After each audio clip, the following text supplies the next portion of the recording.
বহিরাগত মদ্যপান বিছানা এইসব এটা আপনার অভ্যাস আছে, আপনারা ফোকাস করেনি, কোথাও ফেসে গেছেন তাই বিয়ে করেছেন। চরিত্রের কথা বলছে, যারা কালীঘাটের উচ্ছিষ্ট খেয়ে জীবন কাটিয়েছে, আজকে বিজেপির উচ্ছিষ্ট খেয়ে বেঁচে আছে, তারা দিলীপ ঘোষকে ক্যারেক্টার সার্টিফিকেট দিচ্ছে।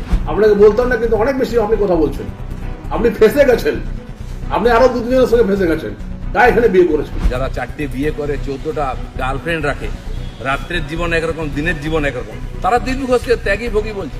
আহাম্মক অনেক কিছু আছে। আমরা দিল্লিতে কোথায় অ্যাসেট আছে আমরা জানি না, আমরা তো ব্যবসা করি কলা উঁচু করে। তৃণমূল কংগ্রেসের আমলের আগেও ব্যবসা করেছি।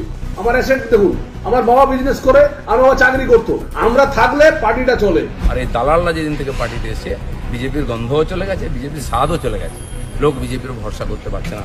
তাই ভরসা ফিরিয়ে আনার জন্য লড়াই করুন, নাটক করবেন। একটা নতুন বিতর্ক তৈরি হয়েছে আপনার ভোট নির্বাচন, আপনার প্রতিদ্বন্দ্বী মিস্টার সৌমিত্র খাঁ, তিনি এখন বিজেপি সাংসদ। তিনি দিলীপ ঘোষ সম্পর্কে কিছু মন্তব্য করেছেন, আবার দিলীপ ঘোষ পাল্টা বলেছেন ওর ঠিক আছে, মানে এরকম একটা সুন্দর বিষয় আশায় চলছে, দিলীপ ঘোষ ভার্সেস সৌমিত্র খাঁ, সৌমিত্র খাঁ ভার্সেস দিলীপ ঘোষ। আপনি কি বলবেন? এই যে সৌমিত্র খাঁ নিয়ে তো আপনিও বারবার সরব হয়েছেন যে সৌমিত্র দিলীপকে আক্রমণ করছে নানান কারণে, সৌমিত্র সম্পর্কে আপনার কি অভিমত? দেখুন, প্রথম কথা হচ্ছে যে ব্যক্তিটিকে নিয়ে আপনি প্রশ্ন করছেন তাকে আমি মানে সেই ডাস্টবিনের আবর্জনার থেকে বেশি কিছু মনে করি না, কিন্তু যেহেতু আপনাদের সংবাদ মাধ্যম মিডিয়া বন্ধুদেরকে আমি সম্মান করি, তাদের কাজটাকে সম্মান করি, সেজন্যই আমার হয়তো ইন্টারভিউটা দেওয়া। আর দেখুন, একটা কথা বলে রাখি, কেউ বারবার দল বদলে ধান্দাবাজি করে নিজের চরিত্রহীন ইমেজটাকে সামনে এনে হয়তো কেউ কোনোভাবে পার পেয়ে যেতে বারবার, কিন্তু বিজেপিতে দিলীপ ঘোষের যে সম্মান, বিজেপিতে দিলীপ ঘোষের যে জায়গা, সেই লেভেলের ধারে কাছেও কি উনি যান? এক নাম্বার। আর দ্বিতীয়ত দেখুন, সবচেয়ে বড় কথা হচ্ছে দিলীপ বাবু তার সদ্য বিবাহিতা স্ত্রীকে নিয়ে প্রভু জগন্নাথ ধাম দীঘাতে উনি গেছেন মমতা বন্দ্যোপাধ্যায় মাননীয় মুখ্যমন্ত্রীর আমন্ত্রণে আমন্ত্রিত হয়ে।